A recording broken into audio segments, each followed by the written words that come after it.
Yo tout le monde, c'est Max Electric. Alors nous nous retrouvons dans une première vidéo. Donc j'espère qu'elle vous plaira. Celle-ci parlera donc de tout ce que j'ai fabriqué au cours de ces années. Donc nous allons commencer avec cette télécommande infrarouge qui fait d'études contact pour une alarme, on va dire, que j'avais mis au début dans ma chambre. Donc avec l'émetteur qui est cette télécommande. Donc on a on-off. Et on peut régler la sensibilité. Et on a aussi ce récepteur. Un peu tout déglingué, je sais. J'avais essayé de mettre sur une alarme infrarouge à ondes. Mais ceci n'a jamais bien marché. Donc nous allons passer ensuite à un allumage de feu d'artifice ou pétard, on va dire, à distance, avec 5 mètres de fil d'habitude pour un bouton. Donc nous avons 20 boutons bien sûr, dont un c'est un interrupteur, donc 21 pour le on-off. Nous avons du câble, donc 100 mètres de câble pour ce montage. Ensuite nous avons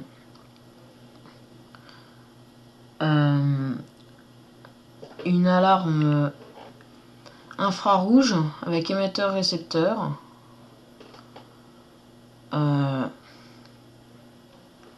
qui est ici. Donc nous avons l'émetteur à droite et le récepteur à gauche. Donc l'émetteur a le buzzer et c'est bien pratique quand vous voulez y mettre dans votre chambre par exemple, pour y mettre vers la porte, pour faire une alarme d'ouverture de porte qui consistera à l'ouverture de la porte qui sonnera car quand le faisceau est coupé, ceci sonne. Ensuite nous allons passer avec un travelling motorisé, pas tout entièrement fait maison, mais une bonne partie. Donc principalement tout ce qui est au niveau du moteur et de la télécommande. Donc c'est un travelling sur rail, désolé. Donc sur rail, donc c'était un ancien train. Et donc nous avons une vis à l'avant qui permet de accrocher une tête de trépied fabriquée maison. Donc nous avons l'interrupteur on-off en bas à droite. Au milieu nous avons le régleur de vitesse. Plus ça va aller vite, moins ça va aller vite. Et en haut à droite, nous avons l'inverseur de polarité, donc qui consistera à changer la direction du train.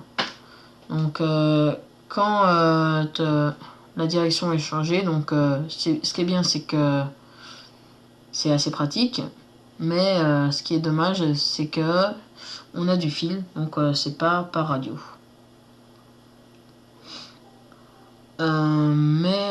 J'avais une idée en tête de faire avec un autre train, un autre travelling, mieux cette fois-ci, et radio.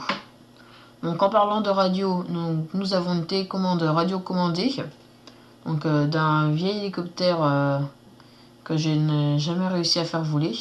Donc j'ai tout entièrement refait pour que ça s'adapte à ce bateau. Donc nous avons une hélice à l'arrière, donc pour la direction, mais qui tourne bien sûr.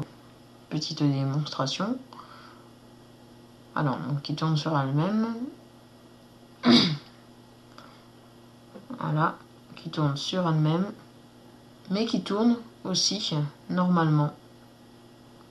Et nous avons le moteur, pas directionnel cette fois-ci, mais pour la poussée. Et oui, ceci sont des boîtes de car nous ne devons pas citer de marque pour les personnes qui ne savaient pas. Mais je pense que tout le monde le sait. Donc après ceci, nous allons passer à de grosses batteries pour faire un taser. Donc j'insiste, je ne vais pas vous montrer tout dans les détails. Donc si vous voulez, vous laissez un commentaire et je lirai tout ce que vous aurez écrit.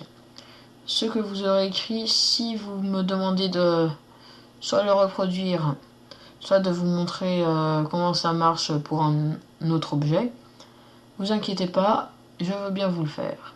Donc pour ce qui est du taser, donc c'est deux batteries reliées ensemble et par deux bornes, plus et moins, que nous allons ensuite mettre. Attendez, je vais recadrer. Alors voilà, d'abord la batterie, une batterie 12 volts, il vous faudra, puis du fil. Donc je vous conseille de prendre du fil assez épais et un gros fil aussi pour un plus gros fil pour relier les deux batteries ensemble, donc plus avec moins. Donc voilà, on va relier le plus avec le moins ou le moins avec le plus, pas d'importance. Ça donnera toujours pareil. Bon, ce fil des fois il se casse, donc je vous conseille pas de prendre un fil en cuivre comme ça, très dur. Donc un fil en cuivre assez souple qui pourra bien sûr être emprunté ou voilà. Puis un gros fil, comme je vous disais, pour deux fils du taser qui vont aller au bout. Voilà. Ensuite, d'abord, on va relier le moins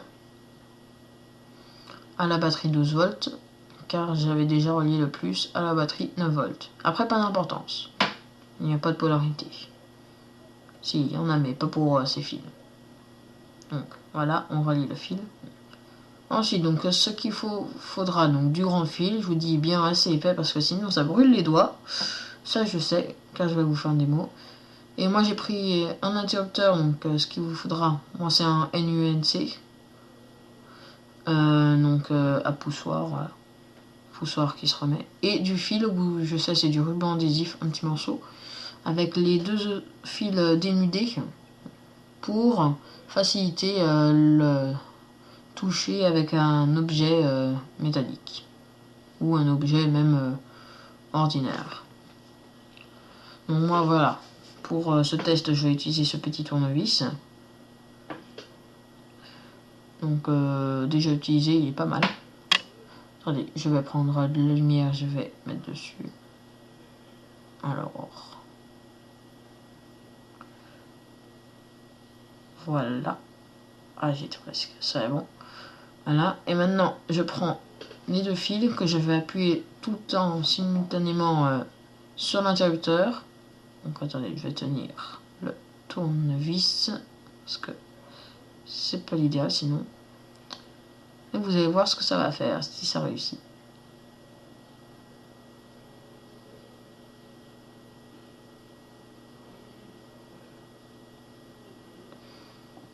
Alors.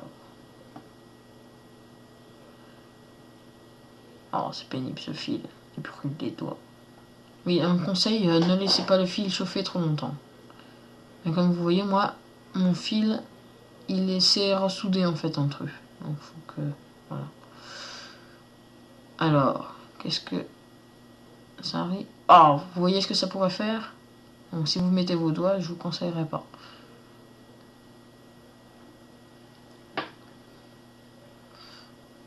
Et je peux refaire une étincelle ou pas? Non. Donc je vous dis, ça ne marche pas à tous les coups. Donc faudrait laisser votre fil un peu d'espace, mais pas trop. 1 mm c'est bien. 2 ça fait un peu trop. Donc faudrait bien qu'ils soient droits, parce que vous voyez, moi ils sont un peu arrondis, on va dire. Donc plus ils sont droits, mieux c'est, car on aura une meilleure facilité de contact. Voilà, je vais essayer de retester. ça veut pas. Et ce que je vous conseille, voilà. Et ce que je vous conseille, c'est de ne surtout pas de mettre vos doigts, désolé. Mais un conseil aussi, mettez bien vos fils sur les arêtes. Les arêtes qui sont le cylindre, pas à l'horizontale mais à la verticale. Car sinon comme ça facilitera le touchage des fils.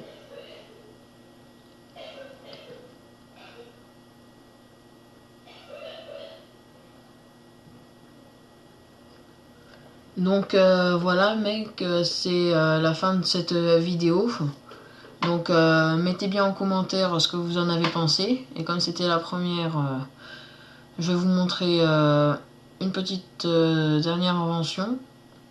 Donc c'est une boîte de cola bien sûr. Donc ouais, une boîte de cola avec un interrupteur et une ampoule. Et comme le fond de cette canette de cola est assez arrondi, ceci fait une parabole.